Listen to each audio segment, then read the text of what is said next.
Hey everyone, Aaron here with Elite Water Sports, and today is your jumping lesson, or sometimes we call boosting. And you have to break it down to a couple different steps, a 1, 2, 3 rule, okay? And we'll get into that here in a second. But let's set some expectations for the day for you, okay?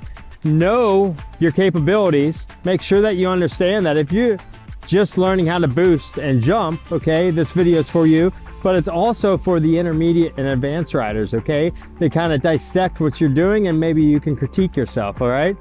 All right, so setting those expectations, if it's really super windy out, all right, you know, you're obviously going to go a little higher.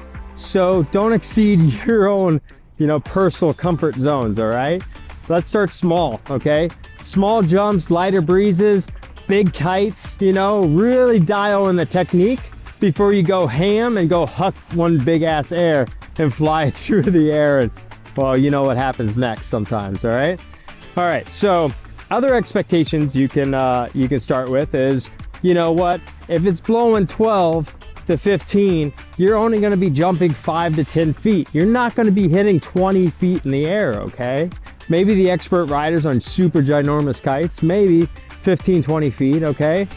But if it's blowing 20 knots and you're still only on a 9 meter and you're a medium-sized person, you're still only going to be jumping about 15 feet in the air, okay? So putting the right kite in the equation and the right power is step one, okay? When you look at your kite, you have to understand its wind range. If a 12 meter is made for me to go between 15 knots and 25 knots, okay? Then I need to be on that 12 meter when it's blowing 22 to 24 to make it easier for me to learn how to jump. That's why I'm going to try less and get more, okay? When you're trying less and getting more, you're able to control your kite a lot more efficiently and in a safer manner, okay? So what I'm telling you is that don't go expecting to go out on a 12 and 15 knots and boost to the moon, okay? Make it easier for yourself. Another kind of way of thinking about it is if you're in 15 knots and you're on that 12 meter kite, you're gonna have to huck that kite. You're gonna have to send it as hard as you can to get a decent boost out of it, okay? And we don't want that. You're not capable of that kite control needed to go huck and send that kite erratically through the air to see how high you can get. So a little bit more breeze on the top side of your wind range for your kite will make this a lot easier, okay? All right, so that 1, 2, 3 rule, let's break that down. As you're riding, you need a couple different components to go big. When you're riding across the water, you need upwind, you need speed, and you need kite control. Upwind is probably the hardest thing for you to achieve as a beginner, but I've even had it myself where I've hit this plateau of jumping big where I'm no longer really holding my edge and staying upwind. Upwind is the key for height. Speed is the key for distance, okay? And a little bit of height also, of course. All right, so the next thing is that kite control. As you're cruising through the water and you have your set line and you're going upwind, if you oversend this kite and pull this bar in before it's ready for takeoff, you're gonna lose that upwind angle. So we wanna split it up to those 3 steps, all right? Cruising across the water, make sure you're upwind. Right before you send the kite, edging, loading your lines, sending the kite up to 12 with the bar out is crucial. Right when the kite hits 12, pull the bar in and hold it in, okay?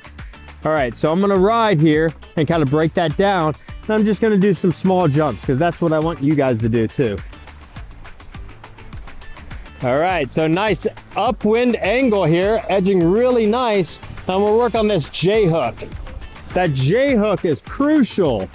Right before you send the kite, you need to get that J-hook where you edge hard, that's your load, and then your pop. All right, so check out our last video on the load and pop. This is going to be your load, your pop, and then send.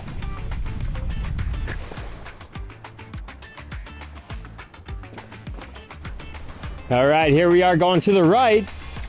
What we're gonna do is as we load, we sheet out. Sheet out, send the kite to 12, pull the bar in. So load, sheet out, send, pull the bar in. Hold that bar in.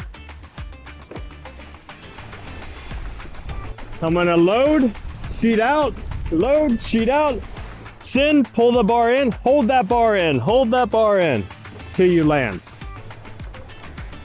Okay, here we are, cruising along. We're gonna load the lines, sheet out, send the kite, pull the bar in. All right, guys, so that's your load, your pop, your send, and then you sheet in to stay up in the sky, okay? If you haven't learned how to load and pop, backtrack a bit, look at that other video. That's crucial to your success. There's a lot of intermediate and advanced riders where I have to backtrack a bit when I'm teaching them, just to teach them how to load and pop correctly, okay? All right, so after you've taken off from the water, what happens next, okay? You gotta keep that bar sheeted in, all right? As soon as you send that bar out, if you push that bar out, what's gonna happen is that canopy is gonna relieve its tension, and the leading edge is actually gonna surge forward in the wind window, possibly not able to catch up with you, and you're not gonna have that really cushioned, easy landing, okay? There's a couple different landings that you could do. The easiest would be a helicopter landing. As soon as you take off, you keep that bar sheeted in and you just focus on 12 o'clock. Who cares that it's a board sport? You're not landing on your board. You're gonna almost kind of helicopter land back down, maybe on the board, maybe on your butt. And you're just gonna focus with that kite at 12 o'clock the whole entire time. That is your mission and that's your challenge and that's your goal. You gotta keep the kite at 12 o'clock, okay? Once you've had a couple of those helicopter landings, then what you can start doing is starting to time out when to send that kite out in the direction of your travel, the desired travel, okay? It is a paraglider, okay? It's a long lined paraglider. So what happens is if you get up so high, now you have to turn into a paraglider. If you want to go left, you're gonna pull left on the bar. Sure enough, that kite's gonna take you left. If you're going too fast to the left, guess what? You can pull back right, and now you can go back to the right. It'll slow your forward momentum to the left, and it'll start taking you back to the right, okay?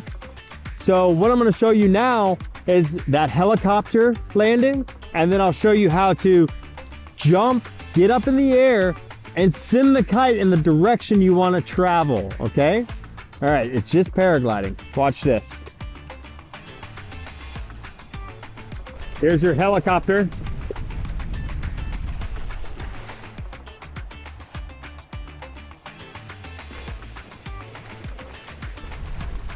All right, jumping and sending it off in front of me. Okay, so this is me gonna send the kite, and I'm gonna actually just send it back the other way up travel.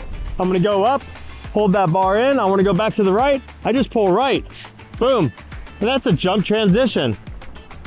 You just learned how to do a jump transition now. Here we are again, we're gonna send that kite. And right before we land, we'll send it back the other way. Boom, jump transition. All right guys, so one final step, that's your landing, okay? You gotta remember this is a board sport, right? If you can imagine wakeboarding, you don't have a kite to catch you when you're wakeboarding, all right? So when you're landing, land on your feet, use the board, okay? Don't anticipate this kite to absorb all of that landing G-force per se, okay? When you are landing though, if you don't aim the board downwind, you're not gonna land it, guaranteed, okay? So the key to your success is to understand what is downwind and what is upwind. If you just strictly focus on the front of your board, or even the back of the board if you wanna land backwards, just aim it downwind, guarantee you'll land your trick.